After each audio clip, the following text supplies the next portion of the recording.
We found a crazy Canadian that has a car that is actually amphibious. It's the German amphi-car. There was only about 2,500 of them made, and it's over my right-hand shoulder there. And here comes Carl Barth from a bottled water company that uses it as a promotional vehicle, and we're going to talk to him all about this car that actually goes on land and can actually get you to your island if you had one. They were made in the starting 1962 to 1967. We figured they made about 2,500 of them. We estimate there's about 1,000 left in the world. There's about 5 or 6 just around the Toronto area, Toronto, Ontario. And we were lucky enough to find this one in a museum, a car museum down in London, Ontario. And we asked the guy to give us a price, and we'd pay it. And he said $15,000, and we thought that was a heck of a deal.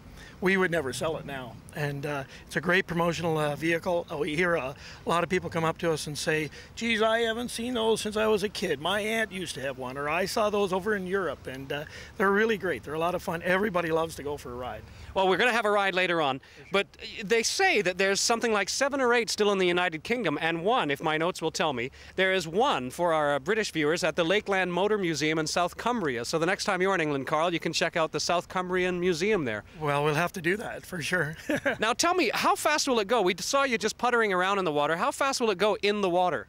Well, it'll do somewhere between 8 to 10 knots, and if you're really pushing it, you can probably get it up to 12. We've kept everything's original on it except the air horns, and we put a radio in it, which is not original. We just redid the interior to match the outside color, but that's the original color. Now, how many cylinders are under that hood? Well, we can go around the back. Oh, hang on. Where is the engine? It's a rear engine, right, and it's a 4-cylinder. The car was actually made in West Germany, but the power plant is it's a Triumph Herald engine, so it's 4-cylinder. So there's a link to British automobiles, a Triumph engine on this crazy car. Okay. Okay, Carl, here we are, ready to launch the boat from the parking lot into Lake Ontario in Toronto, Canada. What do we do to prepare ourselves to make this thing watertight? Well, we don't like to say launch the boat. We like to say drive the car into the water, and that's what we're going to do.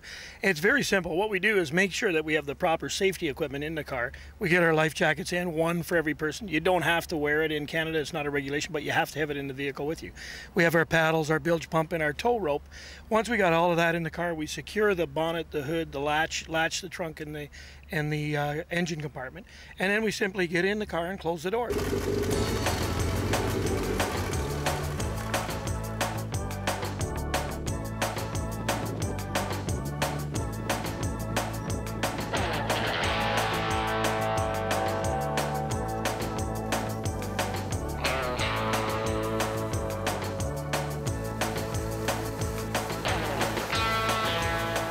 Into the water we go. We have an escort of geese. Yeah, that's good. That's perfect. So, boy, it feels so strange.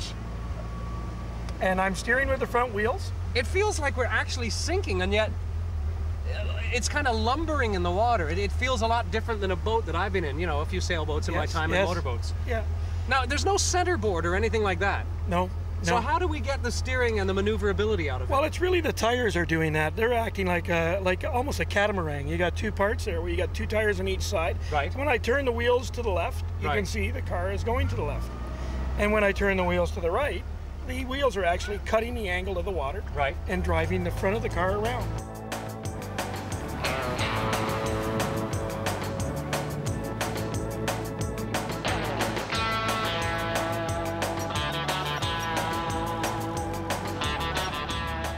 So would this be considered, not that I know much about cars, but I know some of the lingo. Is this a high compression engine or a low compression engine?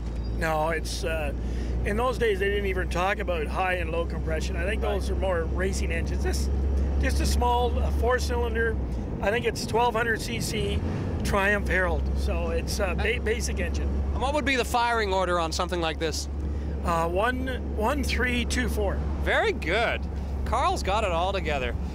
It drives pretty good though. It's a rigid drive. You know, the ride is a pretty rigid ride, but for its age, I think it handles pretty nicely. Yeah, I think you got to keep in mind that I always people say the ride is stiff and it rides like a boat and that type of thing, but it's really 60s technology, and we're so used to the way cars cruise now. They're so smooth and quiet. Now, is there power steering on this? No, No, standard steering, standard brakes. There's nothing. And it's drums, or is it rotors? It's drums.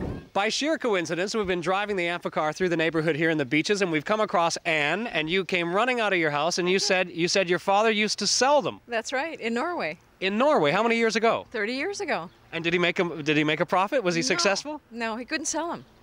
And the strange thing is, I mean, it's a natural for the water and for the street. And he would take them and drive them off the beach, you know, and people would go and panic because they thought he was nuts, of course, you know, driving the car into the water. And then they would look at it, and it still wouldn't. It didn't catch on. It's very strange. Well, they were originally designed for the fjords, weren't they, throughout Europe? And I guess, is your family Norwegian then? Yes. And did you have one in your family? Well, that of course, because he was selling it, right? You know, that was part of his. You know, he was so taken by this car that he thought that this was going to make him millions. You know, he was going to be an instant millionaire and sell this car. But it never worked, eh? Never worked. Well, it's strange. I think he sold 3 maybe or something. Is that right? They say, I think there's only between 2,500 and 3,500 made, they said, and now apparently 8 in Canada, or no, 8 in the UK. And what did you say, Carl? There was 50 some odd in Canada? Yeah, we think there's about 50 in Canada. There's right in the Toronto area, up in Aurelia, and there's a couple in Oakville and Burlington. And we found this in London at a museum, and we were pretty lucky to get hold of it because being in the water business, we wanted a water car.